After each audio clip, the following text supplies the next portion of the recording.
Ladies and gentlemen, welcome into Lightning Round. I am Kevin Tompkins, as always. My partner in crime, Mr. Gary Haddow. Gary, how you doing, my friend? Doing fantastic. It's always nice to be here, especially on our normal Wednesday night and get to break up the work week, hump day. So That's excited. right. And of course, we are amongst friends. We have the fantastic Michelle Magdziuk from BallBlastFootball.com. Ladies, how are you doing this evening? Oh, we're doing fantastic. Kate got her second vaccine, so she's on the struggle bus. It's hit her hard. Both of her shots hit you pretty hard. Both of my shots were like smooth sailing. See, I think she's a weakling over here. And you know what? I was sure to schedule for both shots the day after. I scheduled several podcasts. So my brain, not the smartest. It just means we're going to be able to steal you guys great players from her in this draft. Take advantage of my blunders and my scheduling mishaps. Trevor Lawrence is just going to fall to the 104. I have a feeling. Oh, for sure. Yeah. I'm not taking a 101. I have the 101. Spoiler alert, everybody. I have the 101. Yeah, we are. Spoiler alert, exactly. We are going to be doing a Superflex rookie mock draft here with the four of us. We're going to be each having three positions in the, obviously the first round, second round. Only doing 2 rounds. So, you know what? Let me get this overlay off and let us get into the draft here. So, we're going to go right into it. There's no messing around here. Kate, you're at the 101. Just take Mac Jones. Let's go. It's close. It's very close. It's not close at all. It's not. I'm kidding. So we're in a super flex league. Obviously, Trevor Lawrence is the quintessential pick. That is the 101. But I'm pivoting. I'm going with Justin Fields. I think there are so many ways that Justin Fields is the guy for me. He's got just as much athleticism. I do think anywhere that Justin Fields could go, I think is still a preferable spot for me over the Jaguars. I think he could be an instant fantasy producer, particularly if he does go to the 49ers, which I would bet my money on at this point. Give me Justin Fields all day. He's got the rushing upside. He's got everything I want, but I just think he's I don't know. I can't fall in love with Trevor Lawrence, and it's really hard for me to say that as a person who just doesn't understand the hype, because I feel like the exciting part about Trevor Lawrence has just been the fact that he was able to do it so early on. But outside of that, what's the juice? I don't know. What am I missing, guys? I mean, I get it. I mean, Justin Fields is what we're looking for, in this day and age of quarterback. And Trevor Lawrence, he's been pretty much the 101 the last 2 seasons, pretty much the, everybody's already pegged him, and then who's going to be number 2. But for me, and I like Trevor Lawrence, he projects to me as someone who's going to, I don't think he's going to be like the top quarterback ever in the NFL. I think he's going to be in that second tier of good quarterbacks that are going to be good for a long time, but never somebody you're going to maybe take, in the third round of like a redraft, as a quarterback 1 or 2 or anything like that. I think he's going to have a great career. I just don't know he's going to be I just don't think that he can be that top quarterback, but I think Justin Fields can. Based on what we've seen, we've seen his pro days. We've seen just everything that we want to see out of Justin Fields, knowing the type of quarterbacks that we want in fantasy. So I think Justin Fields. Now I want to ask you guys one more thing too. If Justin Fields lands in San Francisco, do you think that sways the consensus? The general dynasty play, does that sway the consensus to make more of a thought to having Justin Fields as the 101 versus Lawrence? I think it should, only for the fact that Justin Fields is such a great runner as well. And for fantasy, we know that's so important. Now, Trevor Lawrence, he'll get his rushing yards as well. I just would assume that Fields is going to probably get close to double as many rushing yards as him in any given season and score much more rushing touchdowns with his strength as a runner as well. So I think that's fine. Like if he goes to a great system like the 49ers, he's going to start pretty soon there, probably immediately, and have great weapons, have a great system. Like I see no reason not to go with Justin Fields over Trevor Lawrence in that situation. And let's not forget that these guys were like consensus back-to-back picks as like prospects out of high school. We've been playing 1A and 1B with these guys for years. It just happens that, Trevor Lawrence accomplished something really incredible, really young. But I just think the ceiling for Justin Fields as a fantasy producer is a bit higher for me. Yep. Totally get it. And I have the second pick, and I'm going to take I'm going to take Trevor Lawrence here. I didn't even begin the draft, so I'm just setting picks here, just going willy-nilly. And I'm on the clock, and I'm taking Trevor Lawrence. For all the reasons we said, I think he's going to have a long NFL career. I don't project Urban Meyer being there for maybe more than 3 years in Jacksonville. But I think he's good enough for the weapons he has. If they keep bringing weapons into that system, I think he'll be just fine and be able to elevate, if DJ Chark hangs around, LaVisca Chenault, guys like that. But I think Trevor Lawrence is a fine pick. If you have either the first or second pick, I think Lawrence or Fields, you can't go wrong with either. Love it. I hate the 103. So I have the 103, and I actually don't like it in Superflex. I feel like there's so many. Yeah, it's because I'm not set on if I want Wilson or Lance going into the draft right now, not knowing their landing spot, because I believe that Wilson's going to go to the Jets.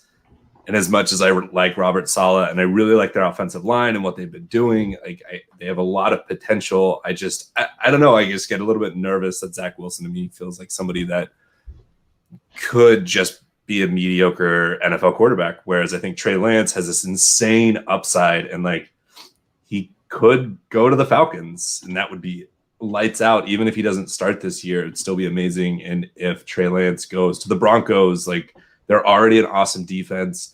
That would give him a little bit of wiggle room to be able to maybe be a little bit more flexible and take some time to develop, because their defense is so awesome, or I expect them to be so awesome, even to the Panthers, which is kind of a long shot maybe to get all the way down there. So I'm going to go with Zach Wilson because I feel like I'm supposed to, but I really don't know. And even into this, don't go with the supposed to's. This is you have supposed the BallBlast's crew on here. You gotta you gotta get ballsy. It's supposed to, only in the sense that, I don't know what my team is. We're just doing this rookie draft right here. But if I need a quarterback, which most of the time, if you're at the 103, there's a good chance you do. You need Wilson, and Wilson's going to start. And I do like their wide receiving. I like their wide receivers, even though it's a bunch of twos, if not twos and threes. But again, I do really like what they're starting to build there. And in Robert Saleh, I trust. And Mike LaFleur is going to be there with their OC. So I'm going to go with Zach Wilson. Now, I was really hoping you took Trey Lance so that I didn't feel bad not to take him. I do think he's going to be a great fantasy quarterback as soon as he steps on the field, because with those rushing quarterbacks, especially the way he plays, it's like he's a run-first quarterback who has a big arm. With Justin Fields, you have a pass-first quarterback who can run to get out of trouble if he needs to. So I think Trey Lance, the second he steps on the field, whenever that is, he's going to be good for fantasy. But if that's Atlanta, he could sit behind Matt Ryan for a couple of years. So that's my worry. Yeah. I'm going to go with Jamar Chase just because I think he's such a difference maker. And in this wide receiver class, there's a scare with pretty much all of them. They're either too skinny or they're too short. Or now with Terrace Marshall, the only other tall guy that we were thinking of as one of those top tier prospects, he now has the injury concerns. So I am going with Jamar Chase. He's the all-around talent. He reminds me a lot of A.J. Brown. I think he's going to instantly join a team that's going to use him as that target monster because he's going to go very high. I love that you paused at instantly join a team for a second. I was like, well, yeah, he's going to join a team. Yeah, he's going to be drafted. Yeah, he's going to go undrafted somehow. God, that would be my biggest fantasy, and I would grab him in the Steelers, and that would got some Like the bogus Steelers gonna grab medicals him in and the second all round or 32 something. teams True. are gone. Yeah. True. Okay. No, so I'm taking Jamar Chase. I think he can do it all. He has the prototypical size that you want to see out of a wide receiver, and I think he's just the safest prospect in this class that's not a quarterback. I love that. I agree. I think he's super safe. I'm going to probably shock again. Gary, like you pivoting to Zach Wilson here really just screwed up the rest of the draft. And this is gonna look I feel like the watchers of this the viewers The voyeurs. the viewers of the viewers here are probably like going to leave this with question marks, because I'm going to go with Najee Harris here. I think Najee's the pick for me. I get the upside with Trey Lance. I get, I think we can liken it a lot to what we saw with Jalen Hurts, even though, obviously we saw really exciting things from him as a passer, but I have so many concerns, and they go beyond. I just can't understand why we're so comfortable with Trey Lance when we've seen such a small sample size. I feel like year in and year out, we ask so many questions about quarterback prospects and whether or not we've seen a big enough sample size. This guy's thrown, I think, 318 passes literally in college. Like that is just absolutely mind-blowing. And those passes all came pretty much over a year and a half ago. Is his upside high? Yes. Is he an elite athlete? Hell yes. But I don't know that I feel like he's got the longevity. And if I'm at this spot, I don't want to wait for him to be a starter. Sorry.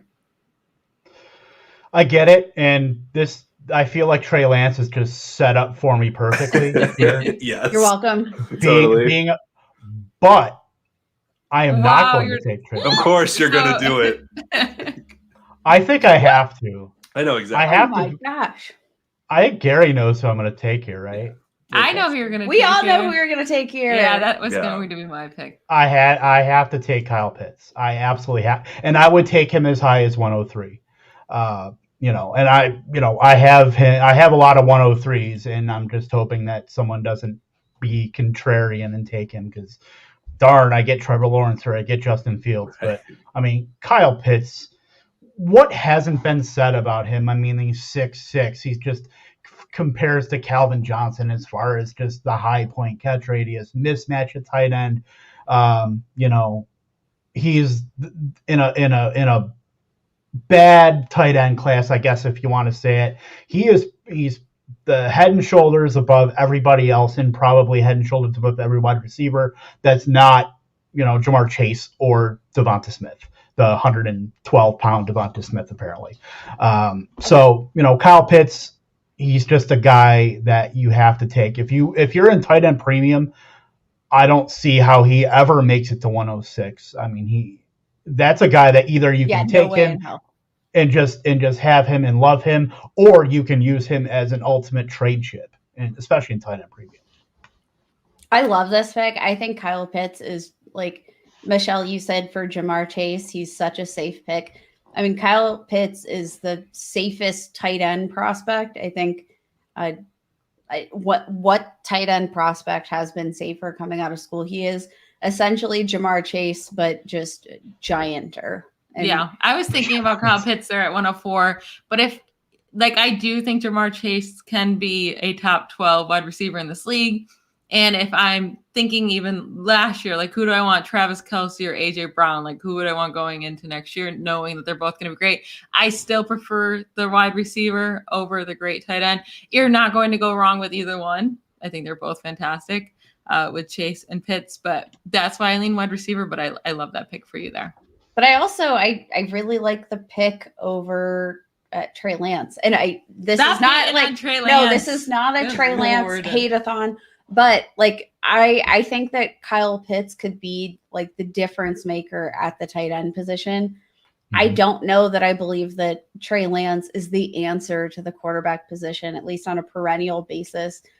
Is the upside for Lance super, super high? Yes. But Kyle Pitts, I think, has more longevity. We talk all the time about just that big disparity between a top tight end prospect and, the fact that the point differential between quarterbacks, top tier or not, just isn't super huge. And I think that's like a really great tipping point there. Good move. I like it.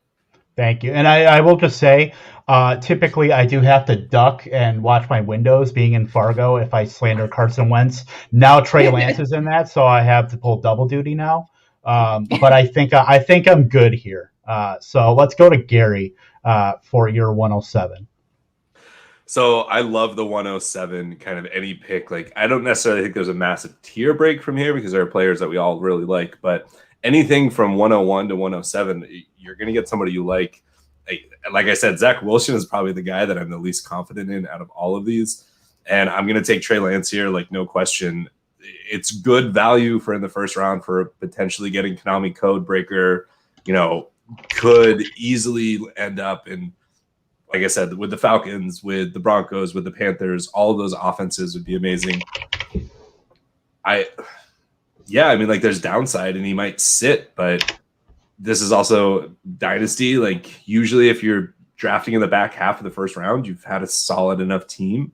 So I definitely think it's worthwhile taking him here. And I'm going to be pumped if I got him here. I think that's the right way to think about it. Yeah, I was going to take Trey Lance. I'm not super happy you went with him because, like I said, I think he can even be a bad quarterback his first year and still have that fantasy value. We saw Jalen Hurts only complete 51% of his passes and still killed it for fantasy when he started. And he still has a ton of value this offseason. It's just a good pick in fantasy. Maybe not so much in the actual NFL draft. I was just going to say the fact that you can get somebody with that kind of upside at 107 speaks to the strength, especially for a dynasty rookie class. If you're in your drafts, the fact that you can get Trey Lance and just the talent that's still on the board. If you have late first round picks, if you stockpile them, or even second round picks, you're gonna come away with just so much talent. And I think that there's even a world where if somebody doesn't believe in the Jets and Lance does land somewhere where it looks like, especially let's say the Broncos, where he could be a year one starter, even at 107, you're potentially getting Wilson. Like, any of these guys are going to be fantastic. I do think there's a clear, there is a drop off to 108, even though there are guys I really, really like 108, 109, 110. Yep. So it's me, right? Yep. Whew. I'm deciding between a few people here. I think I'm actually going to lean Travis Etienne. Now, some people say Etienne, some people say Etienne. I think it's Etienne, right? I always say Etienne, and now I'm trying to be proper. Now I feel like I'm saying it wrong. I think it's Etienne because I think that's the most French way that I would see it. Like a Creole type Etienne, thing. But then Parlez-vous français? See, I don't know which one it is. I always say Etienne. I try to be proper this time, but then I sound like an idiot. I'm just going to call him Etienne. Travis Etienne. I'm not even that high on this guy's actual talent in the NFL. But what he's good at is very good for fantasy. He's good as a pass catcher, and he's a home run hitter. Like, when he breaks off, he's going to get all the way to the end zone. Sorry about our cat making way too much jingly noises. He reminds me of... He likes the pick. A Saquon Barkley light, where it's... And so worse than Saquon Barkley, of course, but also in the same kind of playing style where he's going to get you 1 yard or he's going to get you 30. And it's the type of running backs I do not like. Like, I will be so mad if the Steelers pick Travis Etienne. I don't like that playing style. I want a running back that can consistently get the hard yards, not the 1 yard and then break one off finally 10 plays later for 30 yards. And his stat line looks good at the end of the game. But I like it for fantasy. It doesn't help you win games in real life, but it does help you win games in fake life. So I'll take Travis Etienne here, and fill my running back spot. I feel like it's hard to take a running back anywhere in the first 2 rounds of an NFL draft and feel like it genuinely helps your football team. But obviously, I'm weighing in on a debate that we don't need to have right now. It's generally hard just to take a running back, period. But anyway, so we got ETN here. Back to Kate. All right. I'm going to pivot to the wide receiver position. I've got my quarterback. I've got my running back. Now I'm going to go ahead and pivot to who I think could be the wide receiver 2 in this class. And it's not Devonta Smith. Yes, I know everybody cares. And also nobody cares at the same time about Devonta Smith weighing in at 166 pounds. There is definitely room for him to grow. He put up a historic season, but I'm going to take the other Alabama wide receiver, Jalen Waddle, who could have been the Heisman Trophy winner, perhaps if we did not see him succumb to injury in this season. And guess what? He's got the size. Not a big wide receiver, but he's got speed. He's got a nice catch radius. Did you just say he's got the size, but he's not a big wide receiver? Yeah, he's got more size. I'm saying he has more size than Devonta Smith. Okay.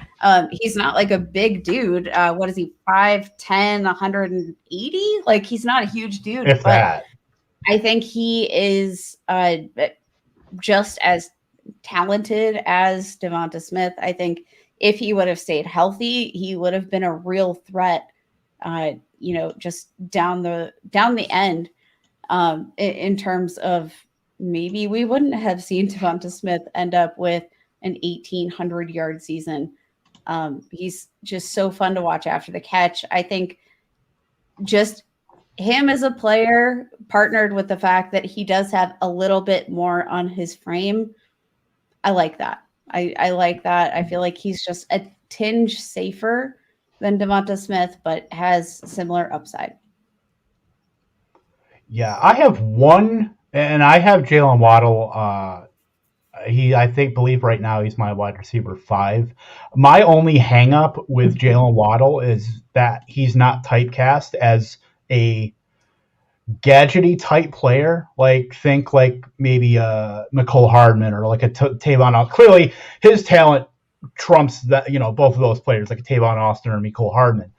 But when I think of a guy like Tyreek Hill, which we've seen him being compared to, think if Tyreek Hill did not land in Kansas City with an offense that couldn't make the pick your poison scenario like they have right now with obviously Mahomes, but you have Kelsey and Hill, would we be fully into him as we are now? And that's the one concern I have, is that if Jalen Waddle ends up somewhere where they don't use him to his full potential, that he's going to end up being one of those, almost that what if kind of player where, if he lands in like Detroit and then they just surround him with crap. I'm trying to think of other spots, but can't think of anything off the top of my head. Maybe even like Philadelphia, if they can't figure out what they want to put around him either. And Jalen Reagor isn't, what we hoped he would be last year. That's my one concern with Jalen Waddle. I love him as a player, and if he lands, I think I talked with Gary about this. If he lands somewhere I would love for him to land with like a team like the Rams, where they would smart OC. Yeah, exactly. Just a smart offensive coordinator that is able to use him how they should be used, and not, biting kneecaps in Detroit and just wasting away. Oh, I think that's a really good point. I think Jalen Waddle, if you get the right OC who knows it, literally it's just about scheming the ball into his hands, and then the sky's the limit. If you get him with the right OC, I think he can do pretty much anything. Yeah. Do you have those same concerns? So it sounds like you're not convinced that Jalen Waddle will take over as a wide receiver 1 necessarily. Do you have those concerns with Devonta Smith then at his size, or do you feel like he could beat the odds? I have Devonta Smith as my wide receiver 2. I don't have as much concern over the size because we have, obviously I'm from Syracuse. I've seen Marvin Harrison. We've seen that bandied about Twitter and around the community about how smaller statured wide receivers can thrive, but maybe that's not a totally fair comparison to Marvin Harrison. But I have less concerns with him just based on production than based on the fact that I think he can, overcome that limitation even despite scheme. Now that's the concern I have with Waddle, is that if he can land, if he lands somewhere like Detroit where, he's going to be surrounded, it's going to take a couple years to maybe unlock him. That's the concern I have. I don't have as many concerns with Devonta Smith as I do with Waddle. Are we transitioning into your next pick here? Is that who you're taking? Spoiler alert. Yes. I just looked at it. I'm like, you know what? Good. That's a great segue. That's happening. I love Devonta Smith.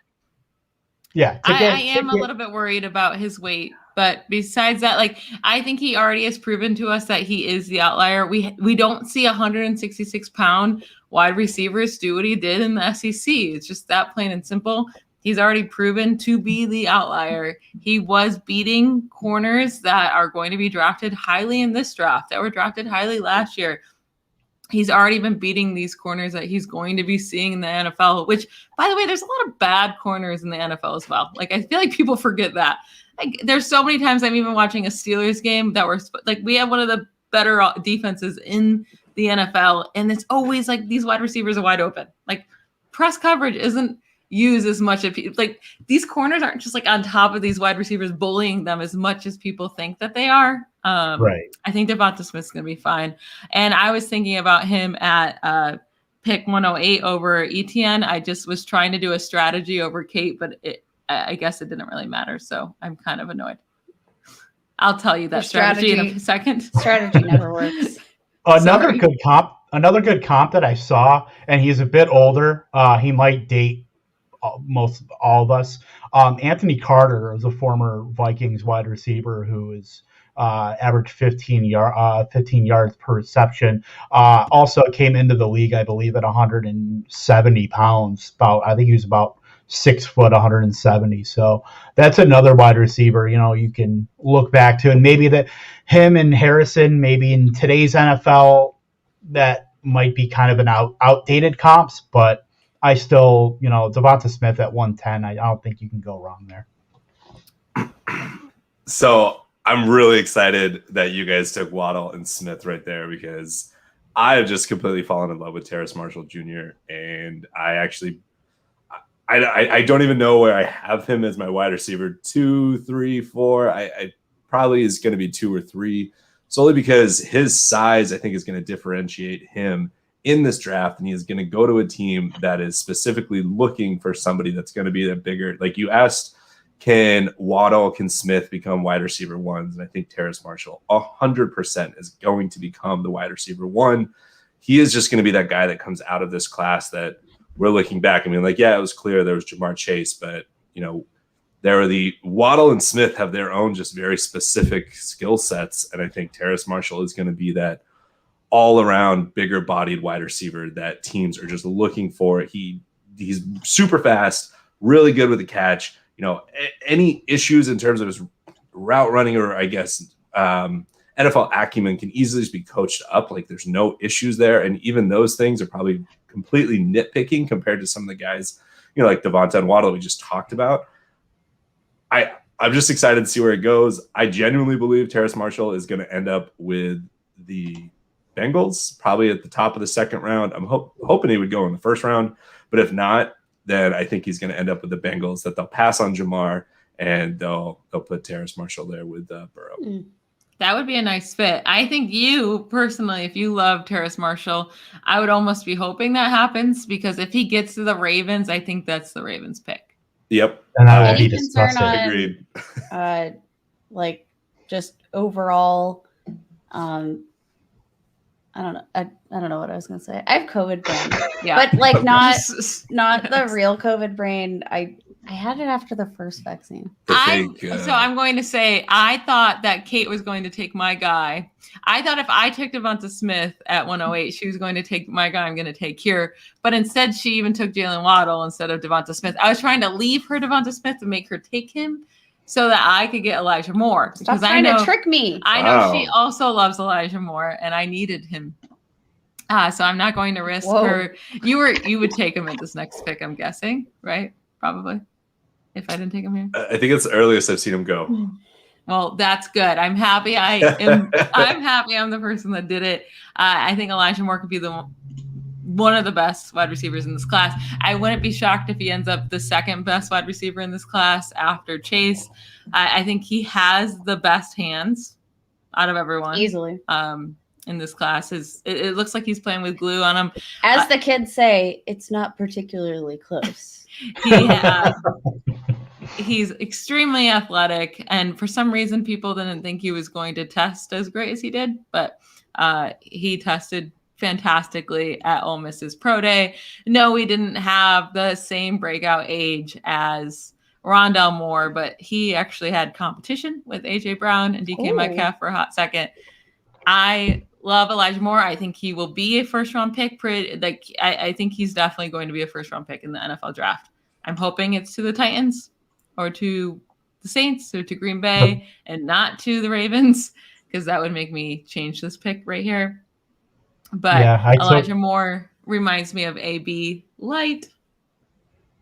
Yeah, I took him in one of the mock drafts for Green Bay at 29. I'm fingers crossed, because that would be just absolutely perfect to nab him. But either, I think either the Chiefs or the Packers are going to land one of these receivers, or both. If Terrace Marshall ends up with the Chiefs, I don't know if I like that fit. I don't know. I think they would be smarter to take an offensive lineman, honestly. But who knows? Who knows? Let's say they do take a wide receiver. What's the ceiling for that wide receiver? There's not all of the targets are going to keep going to Hill and to Kelsey. It's we've seen Mecole Hardman's a fine talent. There's not enough targets to go around. Sammy Watkins, there's not enough targets to go around when he was there. You can't.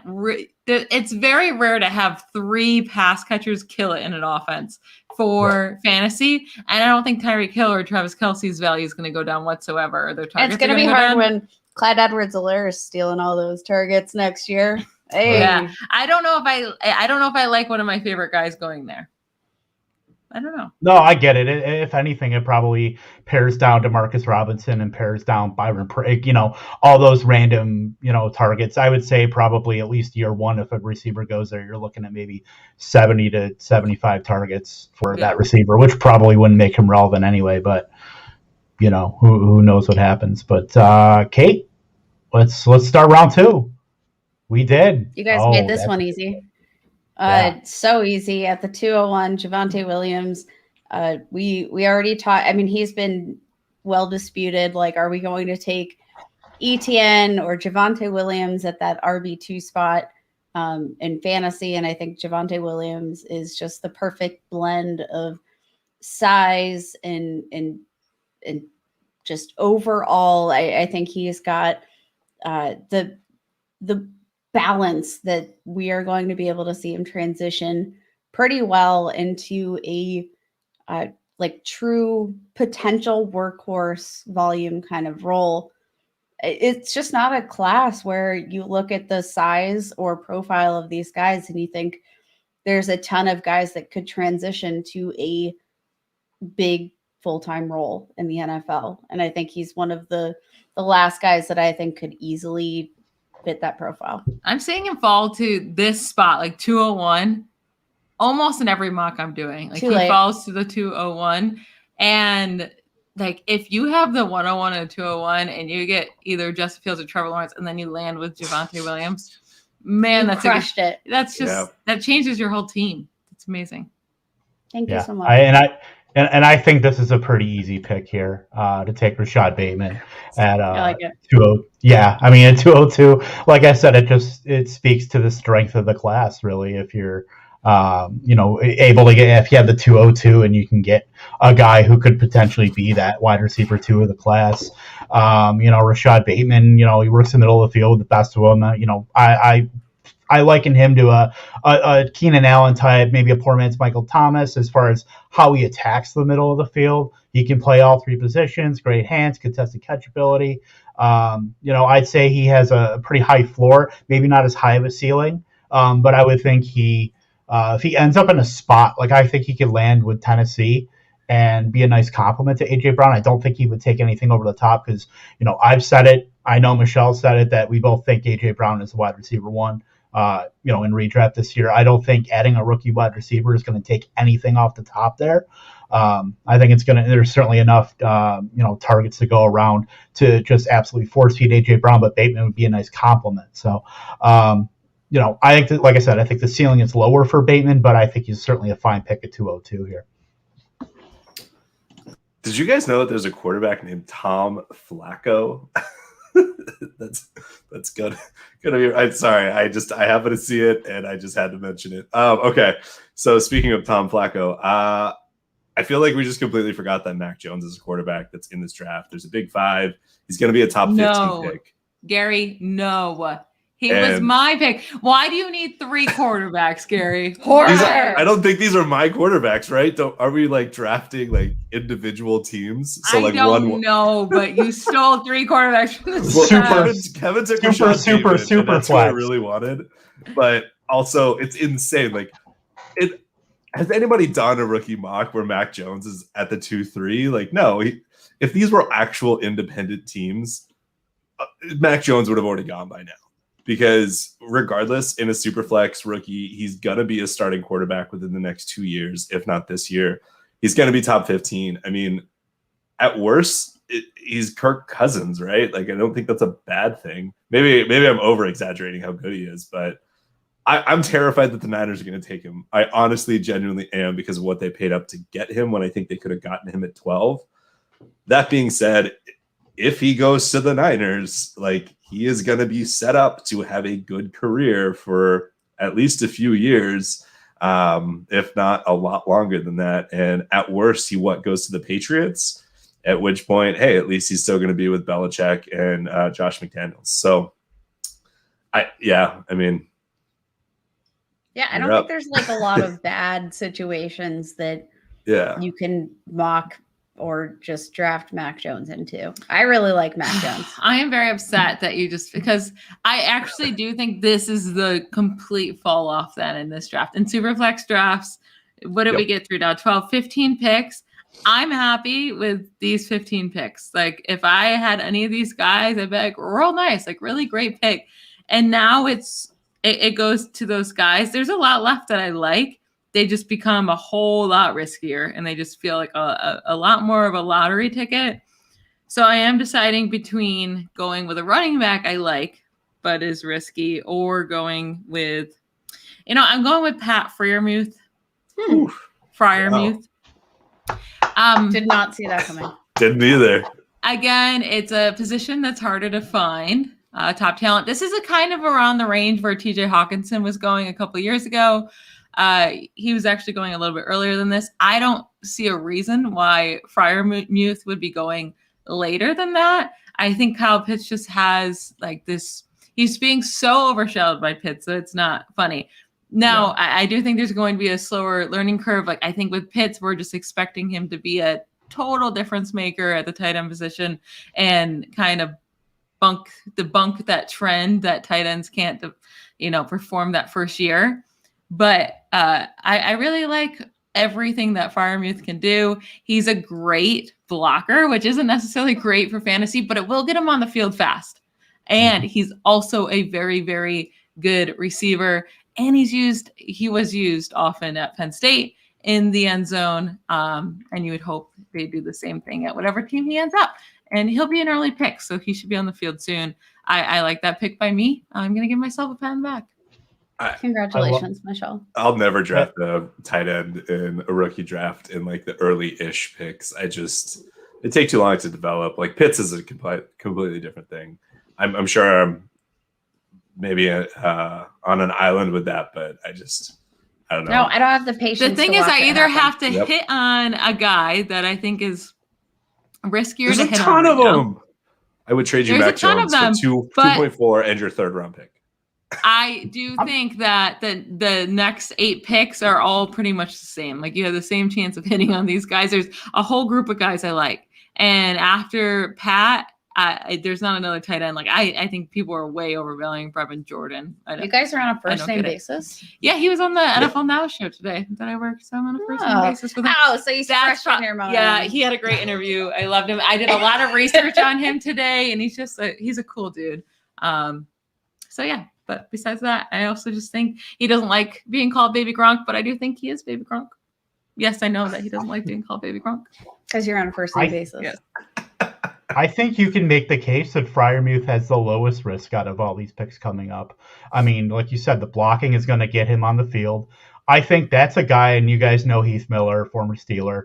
That's a guy that compares favorably to him. He can have an easy 10-year career with no risk and be just a solid enough 60 catch, 700 yard, and just be a top 12 tight end for years upon years. Maybe he doesn't crack the top 4 or 3 and, jump into that Kelsey, presumably Pitts, whatever tier. But there's value and certainly in tight end premium of those guys like Pat Freiermuth that have, to me, little risk and a pretty sizable reward, especially in tight end premium. So and I love that. Where his ceiling is, it's the touchdowns. Like I think he has the build and the skill set to be that 8 to 10 touchdown guy in any given season. And if he does that, he's instantly a top 6 tight end because it's so easy these days to be a top 6 tight end. He's Kyle Rudolph. No, he's better than that. He's really, really good. He's actually Kyle Pitts has totally overshadowed him. If Kyle Pitts wasn't in this class. Yeah. I like this pick. Leave me alone. All right. Kate, go ahead. This is actually like a super easy pick for me at this point, and I would have taken this guy over Pat, your bud. I'm going with Kadarius Toney. What the hell? I didn't take him because you don't even like him that much. I thought I could get him at the You do not. My brain is not working with your brain today. I literally was going to take I said Kate doesn't like him and no one else likes him ever. He would have fallen. I don't think you know me. I asked the other day because I really like Tony, and I said, "Well, you haven't gotten on board with Tony." And you said no. You said no. I really can't get that on board with Tony yet. These are the marriage fights we have. I am so it could be so much worse. Then I could have got Patty at the next pick. No, but 100%. You could have gotten Patty at the next pick. Like, what are you doing? I don't know. No, she could have. No, because Kevin likes him. Sure. Anyway, Kadarius Toney. He's actually been growing on me. Why? Ahead of his. Why has he been growing on you? Because your wife loves him. We haven't even talked about Kadarius Toney, so hop off. Ahead of his pro day, I spent some time watching him. He's definitely one of those prospects that the range of outcomes is like super wide. He's either going to hit or he's not, and I don't feel like there's a ton of room in between. But if he hits, I think the ceiling is going to be pretty high. He's not like an oversized guy. He's not somebody analytics loves, and I think this is what took me just a little bit of time to like adjust my brain to. That late breakout that he had in Florida. I just think that I wasn't giving him enough credit for his transition in positions from quarterback to wide receiver. I didn't even realize Florida didn't even have him listed as like a specific position. They just had him listed as athlete for the first a couple seasons there. And that's because he utility weapon, right? Yeah. Well, I think literally on the website, it just says athlete for Florida. But I mean, he absolutely crushed his pro day, and it's so sad that he had to share it with Kyle Pitts, and he was sharing the spotlight with Jamar Chase, who had his pro day at the exact same time, because if he had it literally any other day, I think we would have been talking a lot more about Kadarius Toney. I mean, his vertical was 40 inches in the 90th percentile, broad jump 99th percentile, 40-yard dash 81st percentile. I mean, he's not a big, oversized wide receiver, but he's a really versatile athlete. And when he was playing quarterback, he was known as like that dual threat quarterback. It translates so well to his ability after the catch. When you watch him on tape, he's so fun to watch after the catch. And I think it's because he knows how to read the field. He knows how to read down the field as he's maneuvering in space. And it just translates so well. He's so much like Brandon Ayuk to me last year, not so much in the playing style, but there is similarities. But where it's like the NFL's trying to tell you they're going to be drafted in the first round. Like they're going to go way earlier than you think. We like them. Like the NFL keeps saying, like, we like Kadarius Toney. He's going to be drafted earlier than fantasy Twitter wants to believe. And they love to make fun of him. I think he's going to be a very solid slot wide receiver. And those can be very good for fantasy. You don't need a top 12 wide receiver in every single one of these picks. And I feel like that's some areas where people struggle in these drafts. Like they're always going for who can be the best of the best. Run. Yeah, home run. It's like, go get yourself some guys that are going to give you value. Well, and Kadarius Toney, he can be that like possession wide receiver who also just literally any time he has the ball in his hands, he could be taking it to the house. Yep. That's a player that I want to draft in the second round. Yep. Get it completely. And I'm going to go with a player that I have taken in pretty much every single best ball, and that's Kenneth Gainwell. Now, Gainwell, yeah, he's a little bit smaller. He was up to 201, 201 pounds in his pro day. I think he can handle a 3-down role. Now, maybe he doesn't do that at the outset. I don't think so, but I think he can be, a solid third down, long down and distance, 2-minute offense guy. I think he has between him and another running back who I would think will probably get drafted here. I think they have great PPR upside out of the gate in the NFL. Plus, what a perfect name for a running back. Gainwell, come on. How do you gain? Oh, very well. Very well, sir. Duh. Love it. Yeah. I really like that. And I think what he's able to do so well, like we've seen with players like Austin Eckler, it doesn't necessarily mean that you need to carry the ball that many times, but the ability in today's NFL to translate as a receiving weapon at the running back position is immediately useful. And I think he could instantly find a role, especially in PPR leagues. I love it. Yep, 100%. So I really didn't want you to take it at the game. Let me guess, another quarterback. And I'm totally going to go with no. Kellen Mond. Just do it. Yeah, exactly. This to me, like that was the official pick after Gainwell. Actually, I would have put Gainwell at the 204. That to me is the official cutoff, where after that, I just feel like I'm just throwing darts and just seeing what happens. So I'm going to throw a dart at the running back position, and I'm going to go with Trey Sermon. I love that. Love it. I really like his size. I really think he's going to end up with the Falcons. And I think that'd be so nice. It would be if he does, awesome he'll jump up into the first round, I think. Don't you? Yeah, I think so too. I mean, yeah. I just don't know if he's going to pass Gainwell. The problem is I just don't know if Gainwell is going to go somewhere where he can be the one. I prefer Gainwell's skill set to him, but the size for Sermon, I think, is going to definitely help him. He should be good around the goal line, and whoever takes him, I think he will be given a chance. The problem is I don't know if he'll be given a chance this out the gate, but once he's given it, I think the biggest thing is I think that NFL teams like these big school backs, even if he came to OSU late, I think that's the type of thing where someone's like, oh, I watched this guy in some big games. Let's go get him. We'll see what happens. He's definitely one of those. I'm happy having a mid-second round pick because you can probably get him, if not even towards the back of the second round. Yep. I thought about Sermon at the 2-4. That's who I was deciding between. I really like Trey Sermon. He's my running back 4.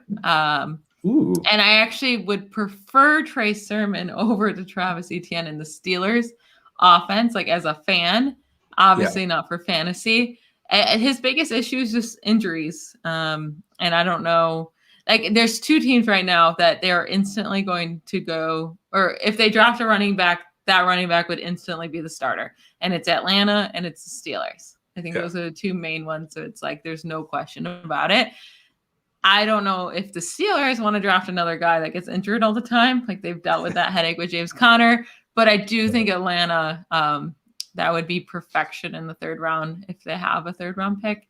Oh, that fit would be so nice. And he would move up my board like insanely. Yep. But now that you took Trey Sermon, I can more easily take Rondale Moore.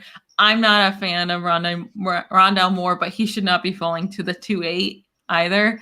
His size does worry me. 5'7" is insanely short. Like, I'm 5'6". Being 5'7" is insane. And people might say, well, you took Elijah Moore and he's short. He's 5'9.5". Like, that's 2.5 inches different. And I keep bringing up Kate and I are 2.5 inches different. And I can do things in our house that she just can't do. I can reach things that she just can't reach. Like 2.5 inches does matter. And like 5'7" is just so insanely small. And also, I just don't believe that the way he produced so early is that impressive. I get it's awesome that he came into Purdue and produced immediately, but they were basically all on screenplays, all on short targets. He had 24 total receptions in college, past from a target past the 10-yard line, away from the line of scrimmage. Like, we just haven't seen him used as an actual wide receiver. But again, for fantasy, that might be okay. Like, if he gets peppered with short targets, I would love him to be used almost as like a running back type, where he's coming out of the backfield and using that way. Not just as a pure running back, obviously, but as a pass catcher in that way. Like, I think he does remind me of Darren Sproles, and we've seen a couple nice fantasy seasons out of Darren Sproles. I just don't know how a team's going to use him. I'm worried. But if he lands in an offense that will manufacture him targets, he's going to be great. I think it was Ray Garvin that mentioned this. Like, what if they came out and plugged Rondale Moore into the, like, because that was like the one thing that popped off the tape for me on Rondale Moore is with the ball in his hands. He literally plays like a running back. He's so physical after the catch. Like, if you put him in a James White role where, yes, he's more heavily utilized as a receiving weapon, but you're still kind of throwing him into that role where he can make some plays with the ball in his hand. I think that would be such a fun thing to watch as like an NFL fan. But I think also that's when he becomes good in fantasy. Mm-hmm. I don't want a team to try to make him into a wide receiver. I don't think that's going to be the best for him in the NFL. And this is exactly the type of player I want in the late 2nd round. It's a guy like that that's going to just give me fantasy points. And I think Rondale Moore will just give me some fantasy points. Like, he's going to provide me some value. Well, the main question is can he ride a roller coaster? And that's jury's still out on that. So at least Elijah Moore can. And I'm very happy that Rondale Moore was drafted at his height. At 2.8. I 2.8. I was going to say that took a little bit to land. I did. I was like, wait, was he drafted at his height? It took a second. As the shortest person on this podcast, I am presuming. All I can put up right now is like I'm feeling like Michael Jordan when he's like, and I took that personally. Like that's how I'm feeling. I will say the great thing about Rondale Moore is he seems like he has like an insane workaholic, like the Antonio Brown work ethic. Yeah, I'm rooting for him like crazy because he seems like he has it all. He has a good head on his shoulders. Like, I won't be surprised if he breaks out just with how hard he's working towards it. It just seems like there's a lot against him. 5'7", that's hard. That's hard. A lot of inches against him. Yeah, and injury history too. But I think that's enough about Rondale Moore. I'm sorry. I mean, it's an interesting spot to see him. This is the farthest I've seen him fall in any draft. Yeah. Furthest, whatever. He's not somebody I'm ever drafting. I'm suddenly You're not going to draft him? No. There's other guys I would prefer to have that I think have higher upside. I think that he's better for an NFL than he will be for fantasy. Okay. I think that's fair. I think that's fair. This is the point in the draft where I've officially realized that I really want to trade for late seconds, mid to late seconds, because there are a few names, like all of my other picks were like instantly I know who I wanted, and I don't know who I want here. And it's not because I don't want anybody. It's because I have several names on the board that I actually like that I think have a similar range of outcomes. So I think I'm going to go send some offers for some mid to late seconds after this. But this is hard. This is hard for me.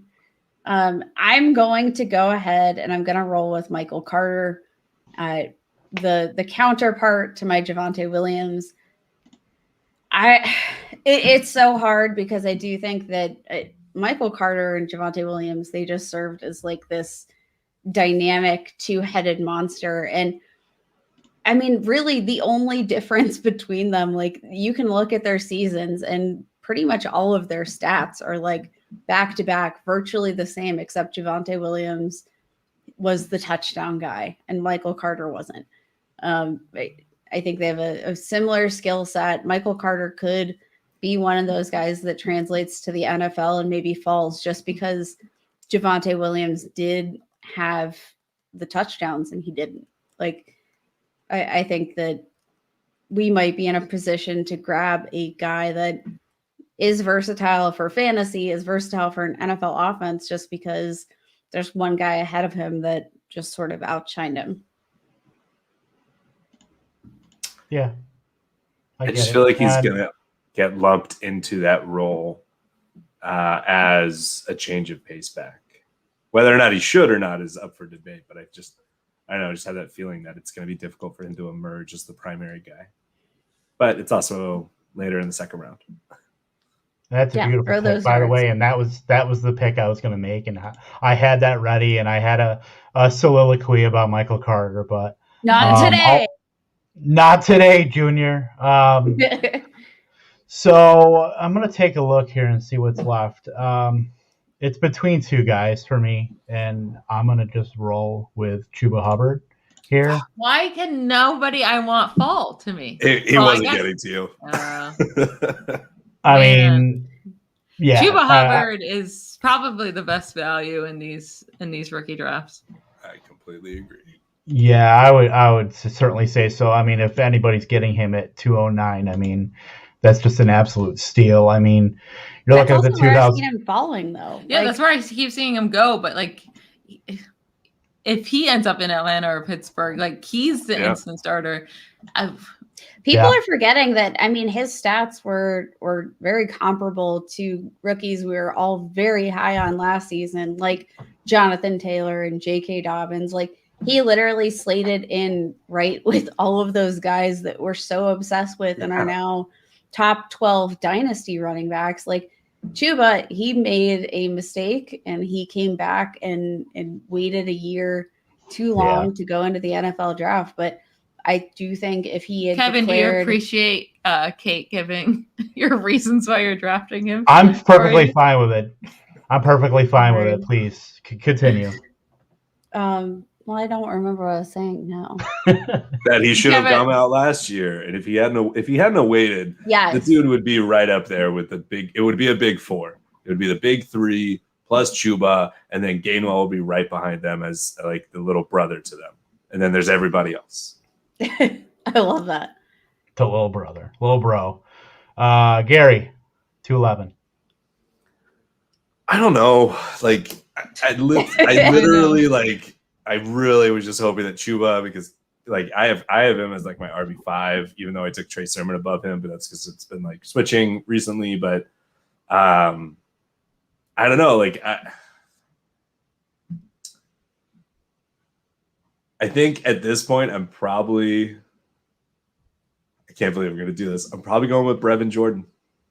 I think I'm going to do it. Really? You just said you would never take it. I know, but I think that I'm going to go. We have receipts. Just scroll back to like 50 minutes.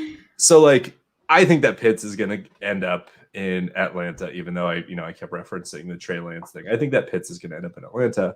And I think that the next likeliest spot for a tight end to come in and be able to grow and develop with a quarterback is going to be Jacksonville. They need one. They're, all they have right now is Chark and Laviska. And if Brevin Jordan or Freiermuth goes there, either one, I think that they're going to be on an upward trajectory for quite a few years, and they're going to be able to grow and develop. And I mean, we all saw Brevin Jordan. I mean, again, Kyle Pitts overshadowed these two guys, but Freiermuth and Jordan are both really freaking good athletes. And I think Brevin Jordan's probably an even better athlete than Freiermuth, even if Freiermuth is better at the tight end position, just because of his blocking chops and whatnot. So if Jordan does end up with the Jags and end up in a good spot like that, then yeah, I mean, I'm gonna be a total homer and say, like, what if Jordan gets drafted to replace like Jordan Reed for the Niners or something like that, and he's just kind of their tight end too. Like, there are so many spots where a tight end within the next 2 years is going to get there. And because I don't really care too much about the running backs or the wide receivers at this position, it is just a sea of mediocrity for the next couple rounds. I'll at least take somebody that seems to be a difference maker at their position. Yep. I wish I had Kadarius Toney. I know, right? I will say, let's just redo the second round. After Chuba. Guys, I'm good. That really hurt because he was clearly the best one left. I'm wondering who you're going. Who was it between Chuba and who else? Wait, you said it was, you said it was between two people. Tylan Wallace. Oh, okay. I thought you were going with Tylan Wallace. I really thought about it too, because I'm not super big on Amon-Ra St. Brown either. So he would be him or De'Ami Brown. Probably would have been a consideration. I'm thinking it's between Wallace and Brown right now. I think I'm going to go with De'Ami Brown, just because, again, I'm going with someone that I think fits better for fantasy points. He's that deep threat. He's probably going to have a harder time getting open all the time in the NFL than he was at UNC, because he reminds me a lot of Mike Wallace, like that one trick pony right now, but he's not as fast as Mike Wallace, which is a little bit nerve wracking. But I do think he is just a better wide receiver, maybe over like all around than Mike Wallace, even if he's not as fast as him. So I think, like, let's say he goes in the late second. Right now in my latest mock draft, if you want to go see it, at BallBlast's, I have it pinned to my page. At BallBlastFootball.com. I have him going. Initially had him going to Green Bay, which I would love that.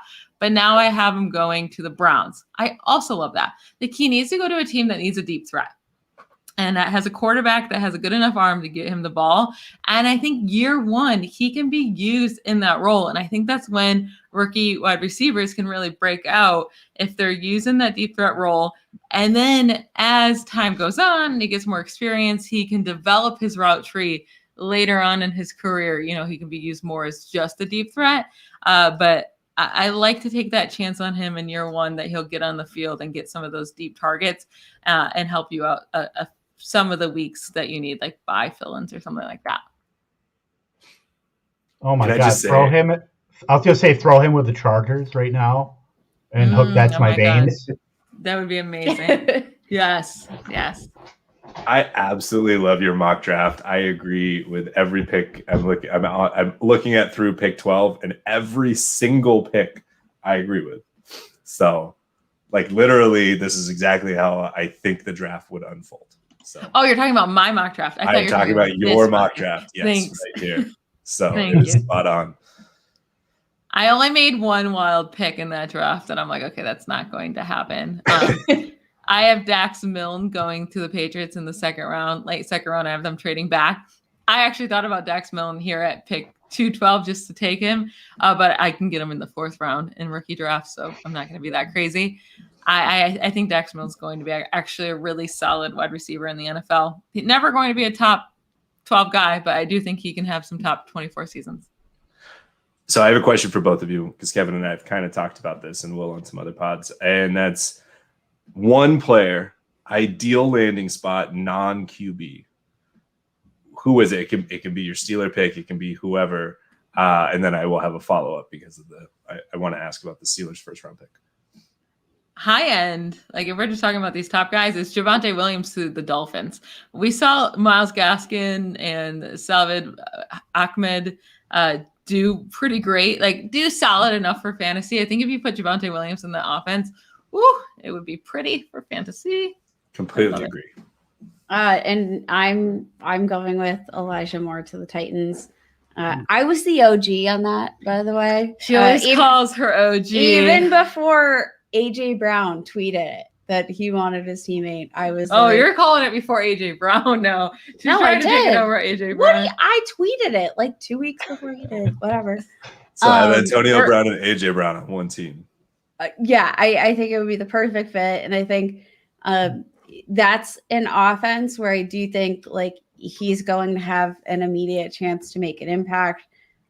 His hands are just too good not to instantly be able to produce. I would just love to see that. I'd love to see him back with an old teammate.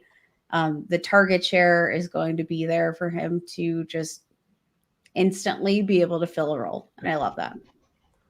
So the follow-up question, will you be happy or sad from an NFL, not fantasy perspective, if Najee goes to the Steelers in the first? I think we'll both be happy in a way. We both love Najee Harris. And I think he's a great player. I think he's a great running back. I think he's a great man from what we know. I don't love the value of taking a running back in the first round. And I think the bigger issue is that the Steelers have they don't have they're missing two tackles. There's so many holes. Yes. They have two good guards. So it's like, what is Najee Harris really going to do behind that line? He's probably going to struggle. And then Ben Roethlisberger only wants to throw the ball. So it's how much are they really going to run? Yep. My ideal draft would be Tevin Jenkins in the first. And then we come back in the second, get Liam Eichenberg. He can kind of fill interior offensive line if we need him, but also play tackle if we need him. I like that versatility. And then come in the third and grab Trey Sermon. That would be or Chuba Hubbard. Either one, that would be my ideal draft. Yep. I'm surprised just because you still put sorry, I'm still referring to your mock on the site. But you still put Najee there, and I'm just surprised by that. I think they're going to take Najee. I think that's going to be the pick. What is wrong with them if they're doing that? It's so bad for the actual It's such a bad NFL move, but like as an NFL fan, like we never get a cool first round pick. Like for the Steelers, like the Steelers never. Oh my God, when it was Trey Edmonds. Oh my God. You should have seen the look on our face. Terrell Edmonds. Oh my God. Yeah. You should have seen the look on our face. We were like, did you think his brother was still available? Like it was like, we just never have those cool. Terrell Edmonds did not even think he was going to be. He was there for his brother. He was there for his brother. He didn't think it was possible that he was going to be drafted in the first round. He was in the bathroom and he had to run out because he was so shocked that someone picked him in the first. I really honestly believe that the Steelers thought they were taking Tremaine 100%. Edmonds that went to the Bills. I think they still thought he was on the board. I'm going to hold that story in my brain. I believe it to my core. I just no one's going to talk me out of it. We never have like the fun pick to. We had Chase Claypool last year in the second. That was fun. We jumped up and down. Yeah, Devin Bush too. Come on. No, like those. I just mean like offensive, just like pure offensive pick. I would get a Najee Harris jersey. Oh, I would too. But like we just never get that immediate punch for fantasy leagues. And I think like obviously Chase Claypool, I don't think any of us expected him to translate as quickly to the NFL as he did. But Najee Harris, I think he actually like. There are a million ways where it doesn't make sense, but if you were looking to transition away from Ben Roethlisberger and into a rookie quarterback or somewhere else where you're going to take some pressure off the pass and work in the run, I think Najee is the perfect guy. I think the biggest mistake they made was going into this draft with only Caleb Ballage and Benny Snell. Like they gave themselves really no other chance. It's just, And I don't think they're in the right spot in the second round to really get a guy in the second round. Like, I don't want Chuba Hubbard or Trey Sermon in the second round. That's too early. And Javonte Williams has already been going to be gone. So it kind of puts them in no man's land there. But that was enough about the Steelers. Sorry. I would give anything for a draft pick that I don't hate. I mean, come on. I had Jordan Love, and that's enough. That's enough for a decade. It's so funny because Jake, our co-host on the BallBlast's podcast, we were just making fun of him about the Packers draft last year. And we were saying, since the Packers have 2 4s, 2 5s, 2 6, we just know that they're not going to take a wide receiver until those rounds, and they're going to try to get cute again and take one in like the 4th and the 5th. But they're going to take like Tutu Atwell and like Sam Surratt and then be They done should with take it. Nico Collins. And then I'll cry in the fetal officially position. weighed in at the same weight as my left leg.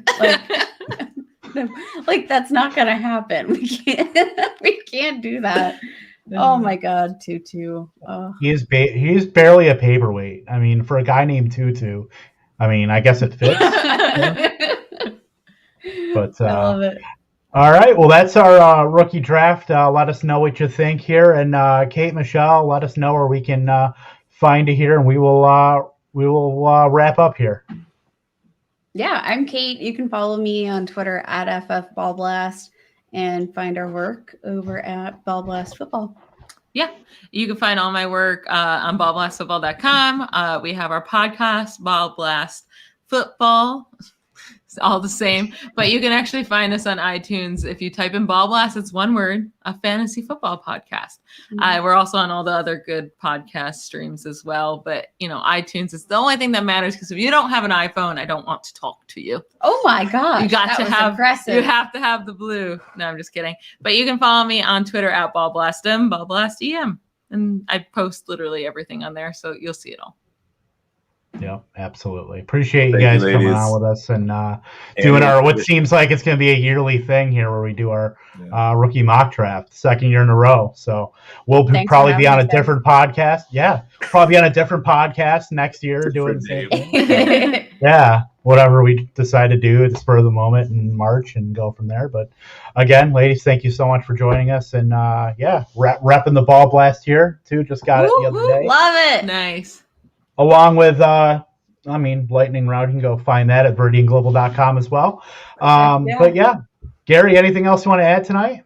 No, man, it's been fantastic. I love our annual tradition here, bringing the ladies on. I love talking to the two of you. It's always such a blast. So nice. Thanks, it wasn't even intentional. I love it. All right, for Kate, Michelle, for Gary, I'm Kevin Tompkins. Thank you for checking out Lightning Round. We will see you on the flip side. Bye, y'all.